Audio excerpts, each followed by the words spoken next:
Zapamiętajcie jedną prostą zasadę. Że wejść na górę jest łatwo, trzeba jeszcze umieć zejść. Zgubiłem się. Cholera jasna, zgubiłem się.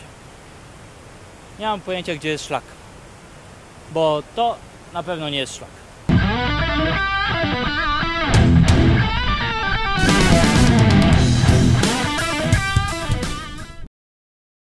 No to witam Państwa w Andorze.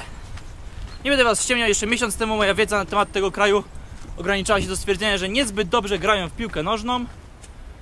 Ale już się dokształciłem i całą swoją wiedzę Wam przekażę. Kto nie oglądał mojego poprzedniego odcinka, to od razu informuję, że niestety zepsuła mi się ładowarka do aparatu, więc cały ten odcinek będzie nagrywany GoPrówką. Niestety. Dobra, to ja może na początek zadam Wam zagadkę. Dam Wam chwilę, żebyście się zastanowili i potem udzielę odpowiedzi. Kto rządzi w Andorze?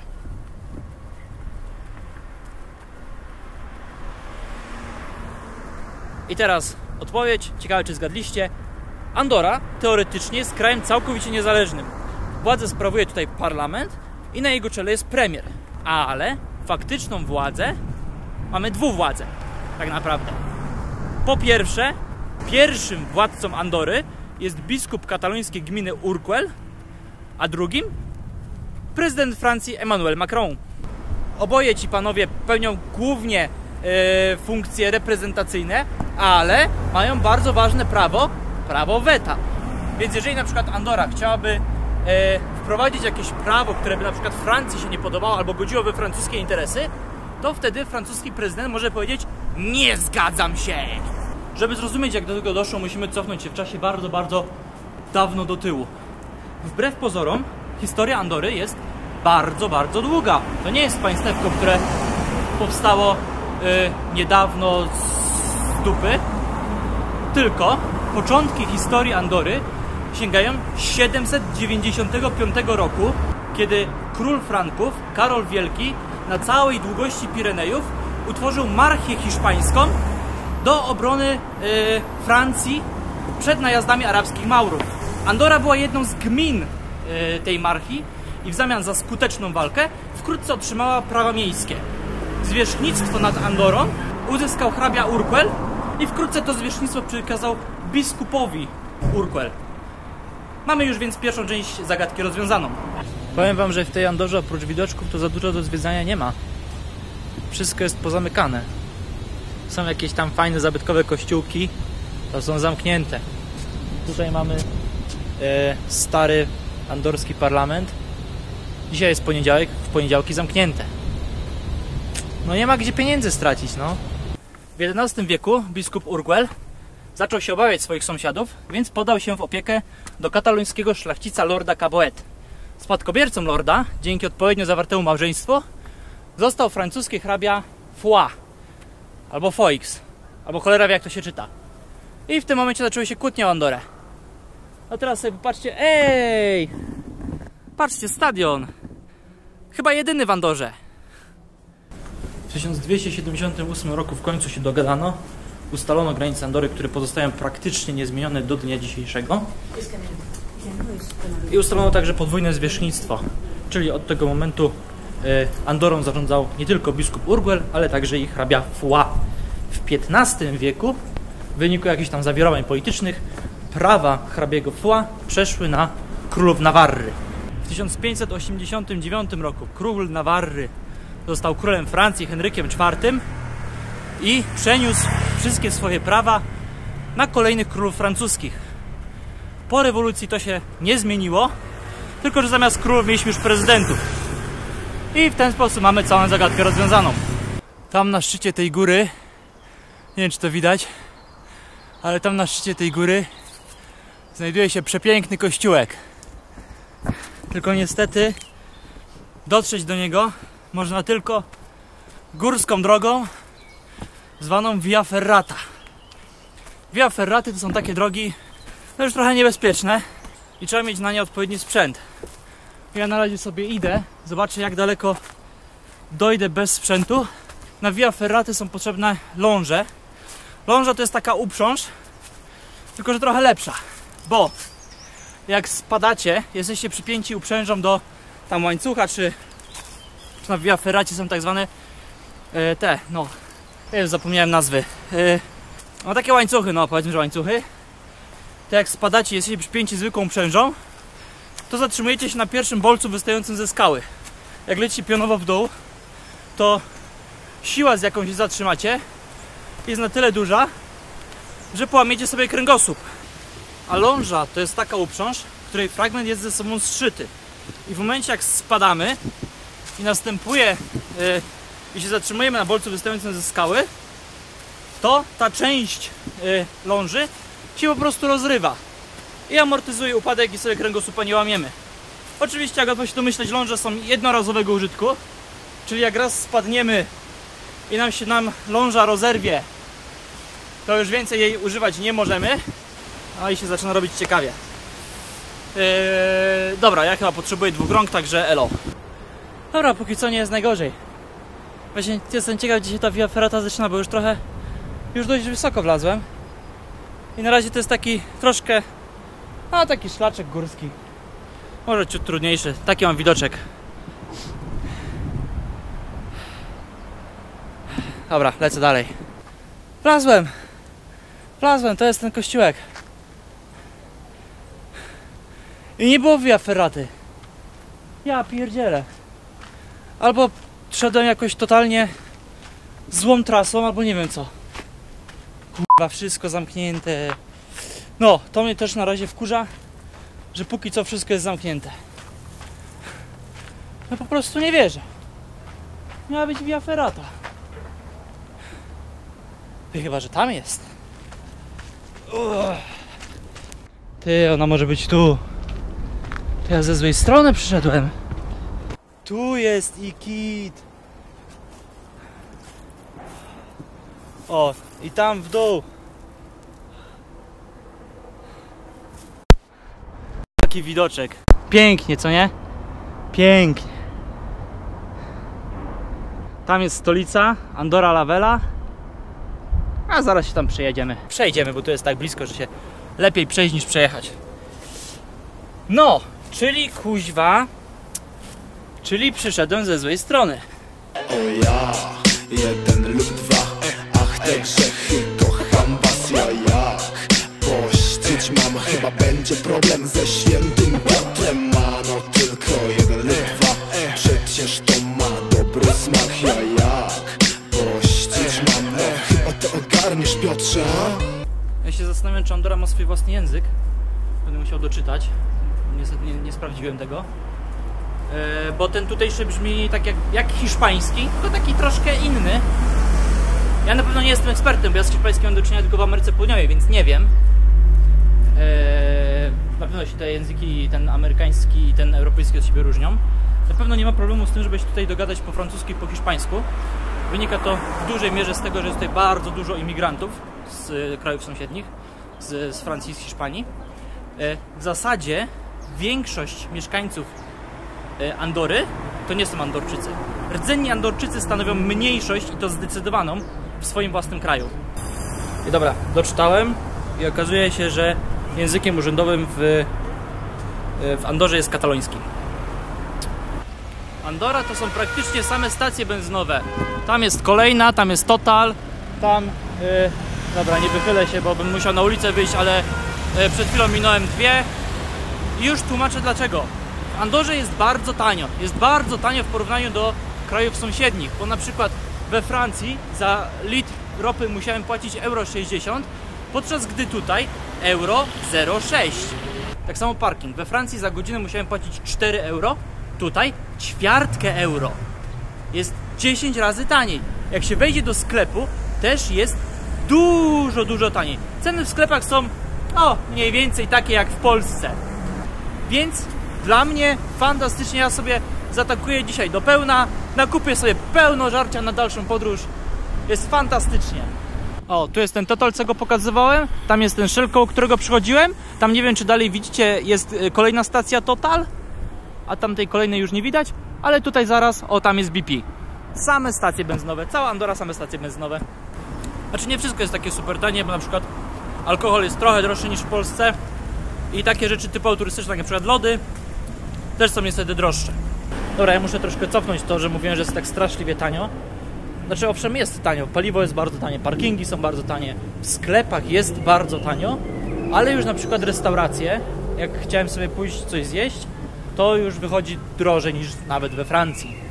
Ale jeżeli wydaje wam się, że życie tutaj musi być fenomenalne, skoro są takie niskie ceny, no to tak nie do końca. Żyje się tutaj jak w Polsce, ponieważ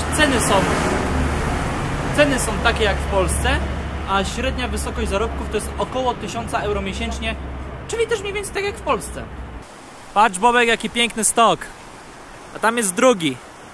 Może następnym razem na narty zamiast do Szklarskiej czy Zieleńca to tutaj, do Andory. Piątek, Poznań, nocą jest pięknie. Już wyobraźnia rysuje przestrzeń. Tłumy ludzi bawią się świetnie. Stop, za bardzo tęsknię. Ta kamienica też tętni życiem. Ktoś tam na górze ma niezłą bibę. Ej, pewnie się wkurwia właściciel.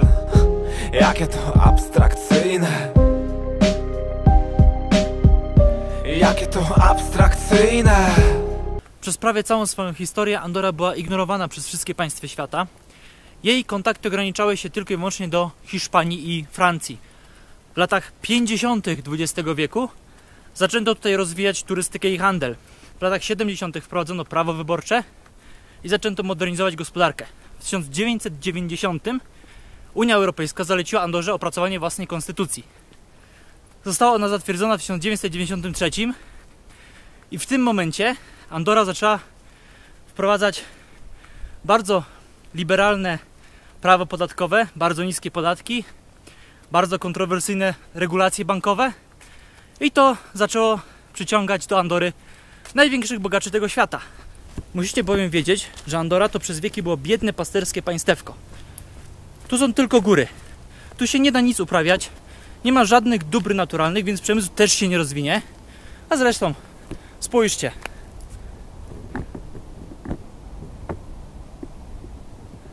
Po tych przemianach roku 1993 Andora zaczęła się rozwijać w kierunku raju podatkowego. I to takiego naprawdę porządnego raju podatkowego, ponieważ podatków tutaj nie było praktycznie w ogóle. Dochodowy był 0, VAT był 0. Oczywiście Unia Europejska patrzyła na to z olbrzymią wściekłością i zaczęła wywierać olbrzymie naciski na Andorę, żeby coś z tym zrobiła. No i od 2000, teraz nie pamiętam którego, ale któregoś tam już jakieś podatki w Andorze są. Wynoszą one dokładnie 10% dochodowy i 4,5% VAT. Więc wracając do tego, czy tutaj żyje się lepiej niż w Polsce, to patrząc na to, że zarobki tutaj są takie jak w Polsce, ceny tutaj są takie jak w Polsce, zarobki brutto oczywiście, ale podatki są dużo niższe, no to jednak śmiem twierdzić, że tutaj jednak żyje się lepiej, bo to, co zarobisz w zdecydowanej większości jest twoje, a nie tak jak w Polsce, że to, co zarobisz w większości jest państwa. Ja pizgał, zapałem stopa w Andorze. Tak trochę dla jaj sobie wypuściłem rękę. Pierwszy samochód się zatrzymał od razu bez problemu, ale mi było głupio kolesiowi tłumaczyć, że mi się po prostu już iść nie chciało. O matko jedyna. No to myślę, że teraz przyszła pora na ciekawostki. Historia Andory obfituje w wiele wybitnych postaci. Jedną z nich był Boris Skosyriew, Litwin, o radzieckim obywatelstwie, który w 1934 roku w sobie tylko znany sposób uzyskał poparcie andorskiego parlamentu i koronował się na króla Borisa I. Ponieważ był on raczej zwolennikiem francuskiego rządu, to Andora ogłosiła niepodległość i wypowiedziała wojnę hrabiostwu Urquell. Boris cieszył się bardzo długim panowaniem. 2 tygodnie po swojej koronacji został on zatrzymany przez hiszpańską policję i wywalony z kraju. To w ogóle jest niesamowicie barwna i ciekawa postać, która mogłaby być bohaterem niejednego filmu. Boris to taki typowy oszust i krętacz. W Rosji był on tłumaczem japońskiej misji wojskowej. W Holandii udało mu się uzyskać hrabiowski tytuł. W Wielkiej Brytanii został aresztowany za podrabianie czeków i różne oszustwa. Na Balearach pracował jako angielski profesor. Siedział w niewoli w Stanach Zjednoczonych, w Gułagu w Rosji. Był tłumaczem w Wehrmachcie, a na koniec prawdopodobnie umarł w Niemczech. W trakcie I wojny światowej Andora wypowiedziała wojnę Niemcom. O tym, jak ważną pozycję miał ten kraj na arenie międzynarodowej, niech świadczy fakt, że Andora jest krajem, który najdłużej był w stanie wojny. Pokój z Niemcami podpisano dopiero w 1958 roku. Teraz, co ciekawsi, pewnie schwytali się za głowę, pytając samych siebie, ale jak to jest możliwe? Otóż, podpisując traktat wersalski, Andora została pominięta. Zwyczajnie o niej zapomniano. Jest elektrycznie, egzotycznie, a tamte wybory. Wciąż do tego nie dorosłem, chcę chmur. Nie muszę być wciąż poważny. W Andorze ciężko się rozpędzić, ponieważ w miastach obowiązuje ograniczenie prędkości do 40. Natomiast na obwodnicy, tak, mają obwodnicę, w większości obowiązuje ograniczenie do 60. Ja znalazłem fragment, jakieś 200 metrów, po których można było się rozbujać aż do 80. Jeszcze parę lat temu ta Andora w ogóle była straszliwie tania, bo tutejsze produkty nie były w ogóle opodatkowane. Teraz jest troszkę gorzej, ale wciąż jest tanio. Ponieważ jest tutaj bardzo dużo sklepów motoryzacyjnych, to domyślam się, że tego typu artykuły są tutaj tanie. Paliwo jest tanie. Jest też dużo sklepów z elektroniką, więc to też jest pewnie tutaj bardzo tanie. Powiem szczerze, nie wiem, jak wyglądają te tutejsze regulacje po tych wszystkich przepychankach z Unią Europejską, ale domyślam się, że jakieś wałki tutaj cały czas są kręcone, bo na przykład wlazłem sobie do jednego sklepu i zacząłem oglądać słuchawki. I zacząłem patrzeć na ceny i podszedł do mnie sprzedawca i powiedział, że nie, na ceny nie patrz, ja ci powiem, jaka jest cena. I na słuchawkach na przykład było napisane 25 euro, on powiedział, nie, ja ci sprzedam za 12. Teoretycznie można by tutaj się obkupić różnymi rzeczami, przywieźć do Polski i sprzedać na OLX-ie, z tym, że ja cały czas mam takie poczucie, jak patrzę na te tutejsze ceny, cały czas mam poczucie, że tu jest bardzo tanio dla Francuzów i dla Hiszpanów.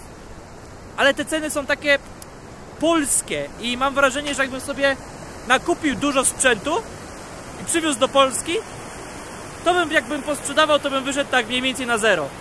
Jeszcze chcę tylko dodać, że mieszkańcy Andory są niezwykle mili i w przeciwieństwie do Francuzów, co prawda też mają trochę problemy z tym angielskim, oni tutaj gadają po hiszpańsku, po francusku, niektórzy troszkę po portugalsku. Z angielskim jest tak sobie, ale mimo wszystko próbują i za wszelką cenę chcą ci pomóc, chcą się dogadać.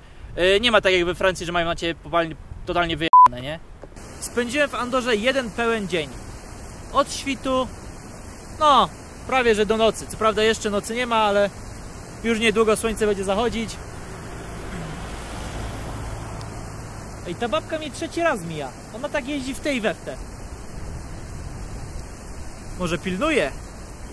Bo ja tu specjalnie piechotą szedłem, bo na samym początku był zakaz.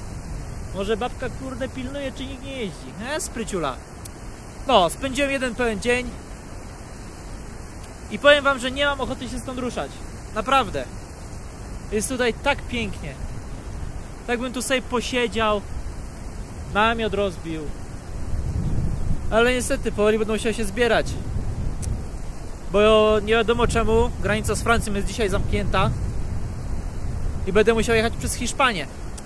A to są dodatkowe 3 godziny jazdy. Jakbyście kiedyś chcieli się wybrać do Andory, na przykład na weekend majowy czy coś w tym stylu, ja bardzo... Ej, znowu jedzie. No co za człowiek, no. Jest cieplutko, bo słoneczko grzeje, ale wiaterek troszkę chłodzi, więc aż tak cieplutko znowu nie jest. Widoczki są piękne. Dobra, to ja już nie przedłużam i się z wami żegnam. To na razie, cześć.